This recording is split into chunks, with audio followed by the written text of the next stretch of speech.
ഇപ്പോൾ മന്ത്രി M V Rajesh മാധ്യമങ്ങളെ കാണുന്നു. എല്ലാ തരത്തിലുള്ള പരിധിയിൽ ലംഘിക്കുന്ന പ്രതികാര മനോഭാവമാണ് കേന്ദ്ര സർക്കാർ കേരളത്തോട് കാണിക്കുന്നത്. ഇതിനെതിരെ കേരളം ഒറ്റക്കെട്ടായിട്ട് രംഗത്ത് വരികയാണ് ചെയ്യേണ്ടത്.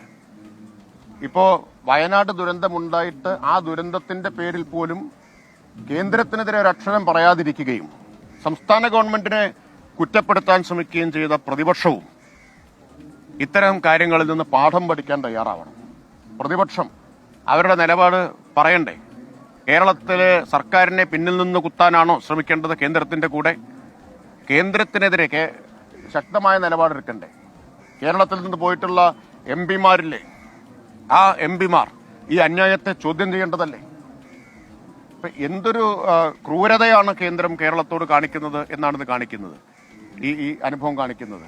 ചില്ലിക്കാശ് സഹായം തന്നിട്ടില്ലെന്ന് മാത്രമല്ല, ഇപ്പോ ആ ദുരന്തത്തിന് വിമാനം അയച്ചതിന്റെയും പഴയതിന്റെയും ഒക്കെ കണക്ക് ചേർത്ത് വാങ്ങിയിരിക്കുകയാണ്.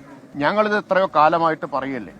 2018 പ്രളയത്തിന്റെ രക്ഷാപ്രവർത്തനത്തിന്റെ കാശ് ചോദിച്ചു, അരി തന്നതിന്റെ അരി നൽകിയതിന്റെ പൈസ ചോദിച്ചു, 2019 പ്രളയത്തിന്റെ പണം ചോദിച്ചു.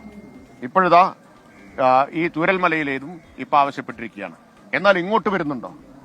ഇങ്ങോട്ട് ചില്ലിക്കാശ് ദുരന്ത നിവാരണത്തിന് തന്നില്ല. 4 സംസ്ഥാനങ്ങൾക്ക് കൊടുത്തല്ലോ.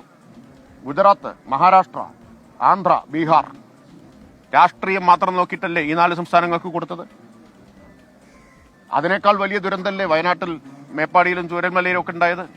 എന്താ തരാത്തത്? മാധ്യമങ്ങൾക്കും ഇക്കാര്യത്തിൽ ഒരു വലിയ ഉത്തരവാദിത്വം ഉണ്ട് എന്നാണ് വിചാരിക്കുന്നത്. ഞാൻ വിനയത്തോടെ അഭ്യർത്ഥിക്കാം, നിങ്ങൾ ഞങ്ങളെ എതിർത്തോളൂ, അതിലൊരു കുറവുമില്ല. കണ്ണിൽ ചോരയില്ലാതെ തന്നെ ഇപ്പൊ എതിർക്കുന്നത് പോലെ എതിർത്തുകൊണ്ടിരിക്കാം.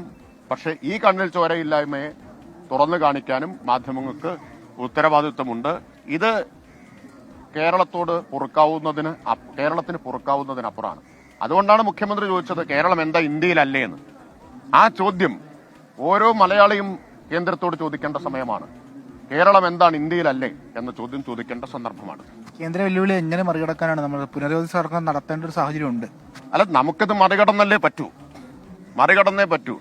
ഇവര് വാമനൻ മഹാബലിയെ ചവിട്ടിത്താഴ്ത്തിയതുപോലെ ചവിട്ടിത്താഴ്ത്താൻ ശ്രമിക്കുമ്പോൾ അതിന് നിന്നുകൊടുക്കാനല്ലല്ലോ കേരളം ജനങ്ങളെ അണിനിരത്തിയും ജനങ്ങളുടെ പിന്തുണയോടെയും ഇതിനെ അതിജീവിക്കും. ഇപ്പൊ 2018 പ്രളയത്തിൽ ഇവരെന്ത് ചെയ്തില്ല എന്ന് മാത്രമല്ല, സഹായിക്കാൻ വന്നത് മുടക്കുകയും ചെയ്തവരാണല്ലോ.